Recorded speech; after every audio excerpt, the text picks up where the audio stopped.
عندما تبحث عن اسم سعد المجرد ستجد أنه فنان متعدد المواهب، فهو في الوقت نفسه مغنٍ، راقص، ممثل، كاتب كلمات، ومنتج لموسيقى البوب الغربي.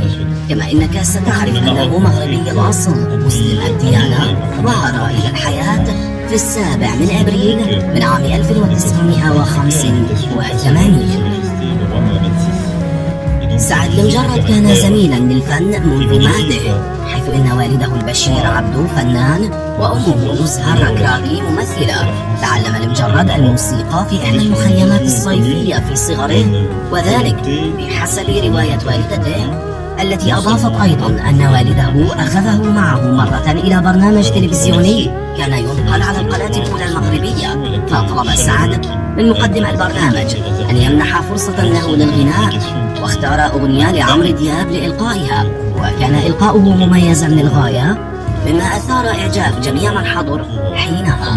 حتى والده الذي لم يكن يعلم بالموهبة التي أنجبها قرر صقل موهبته مباشرة. وأضافت والدته في نفس الحديث أن سعد المجرد تعلم أيضا استخدام البيانو في صغره، وقد كان موهوبا به، مما دفعه إلى مرافقة والديه في جميع الحفلات فقط ليحظى بفرصة الجلوس قرب فرق العزف. في شبابه التحق سعد المجرد بمعهد للموسيقى، ثم أكمل دراساته في الولايات المتحدة الأمريكية، إلا أن عشقه وغرامه بنغمات الموسيقى دفعه للمشاركة في برنامج سوبر ستار سنة 2007. حينها لم يكن سعد المجرد اسما يذكر على أي لسان، إلا أنه حل في المرتبة الثانية وقد لقب بخوليو العرب. رغم هذا الإنجاز فإن سعد المجرد لم يدعم من أي طرف ليترك الشاشة الصغيرة لسنين، ويعود سنة 2009 بكليب من إنتاجه لوحده لاقى استحسانا بسيطا من الشباب المغربي. انتشار صوت سعد المجرد انطلق فعليا ابتداء من سنة 2012 عندما نشر أغنية سالينا التي أحدثت ضجة في الخليج العربي، ثم انتشرت نغماته أكثر سنة 2013 في المغرب بإطلاقه أغنية مال حبيبي مالو، التي ستحدث ضجة أكبر فيما بعد عند تحولها إلى فيديو كليب. فيما بعد نشر الشاب المغربي أغنية انتي باغية واحد، التي حققت انتشارا غير منتظر في جميع الدول العربية بأجمعها، وذلك حين حصدت أكثر من 54 مليون مشاهدة على منصة يوتيوب. وختاما كسر سعد المجرد جميع الأرقام القياسية العربية في مايو 2015 عندما أطلق أغنية المعلم، حيث بلغت إلى حد اللحظة ما يزيد عن 700 مليون مشاهدة.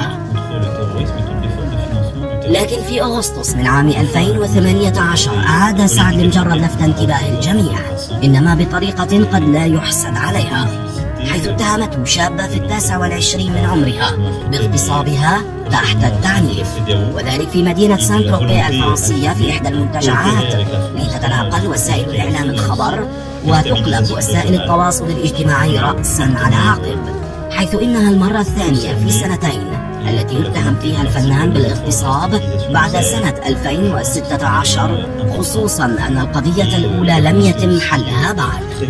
محامي الفنان المغربي جان مارك فيديدا أكد بداية في إذاعة فرنسية أن العلاقة بين سعد والفتاة التي اتهمته تمت بالتراضي ولم تكن اغتصابا بحسب ما وصفته الفتاة، وأن هذه الأخيرة التقت بالمجرد في إحدى العلب الليلية.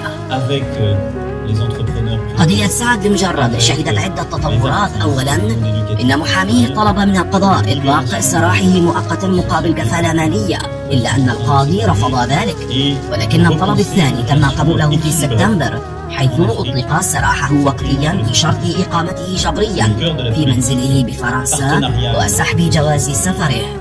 في النهاية أنصف القدر المتهم سعد المجرد ليعلن في 19 من نوفمبر براءته في القضية الأولى، والتي كانت داعما مهما له في القضية الثانية، حيث أطلق سراحه في 6 من ديسمبر عام 2018 وأعلنت براءته التامة من القضيتين. خبر خروج المجرد من السجن نجم عنه عدة ردود أفعال من بعض المشاهير، حيث هنأه كلهم من لبنان ومحمد نوبال وحسناء سلاع وزياد برجي. أما من ناحيته فقد احتفل سعد المجرد بإطلاق سراحه عبر كليب أغنية بنديكي. السلام عليكم. إذا كنت لست حاسد اشترك في قناتي واضغط على زر الإعجاب لكي يصلك كل جديد. السلام عليكم. إذا كنت لست حاسد اشترك في قناتي واضغط على زر الإعجاب لكي يصلك كل جديد.